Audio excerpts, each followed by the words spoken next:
Reporter Global melaporkan dari Pengadilan Tipikor Jakarta Pusat. Kuasa hukum Sony Wijaya, Heru Buwono Esa, dengan itikat baik Sony untuk memperbaiki keuangan Asabri, langsung memerintahkan Komite Investasi membuat analisa dan cara untuk selesaikan masalah lama.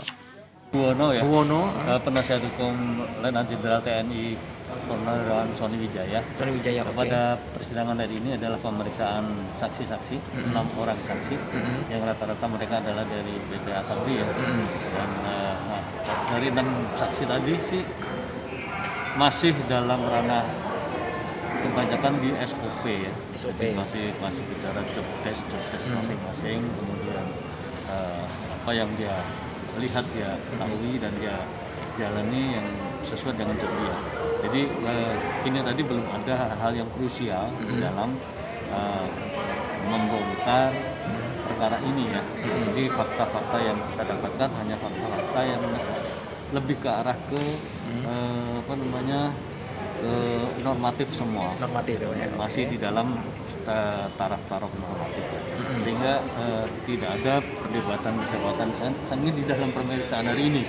Karena masih landai-landai saja, dan hanya banyak bukti-bukti yang disampaikan adalah bukti-bukti yang SOP, peraturan perusahaan dan sebagainya. Kemudian transaksi, rekening koran dan sebagainya, itu kan masih dalam taraf yang tidak perlu diperdebatkan dengan orang-orang ini. Jadi nanti akan ada di event-event saksi yang lain. Kita bisa perdebatkan itu tentang bukti-bukti yang ada. Nah, oleh karena itu ini tadi juga sebenarnya walaupun persidangan landai juga cukup bisa mengambil poin-poin penting juga yang yang bisa kita pergunakan di dalam pembelaan yang akan datang. Antara lain bahwa ada beberapa yang pernyataan mereka yang di luar tempus deliksinya klien kita Sony Wijaya yang masih masa-masa yang lalu. Sehingga kan kita tidak perlu menanggapi lebih panjang di situ. Walaupun dia adalah di ujung-ujungnya masih masuk batas wewenangnya klien kita gitu.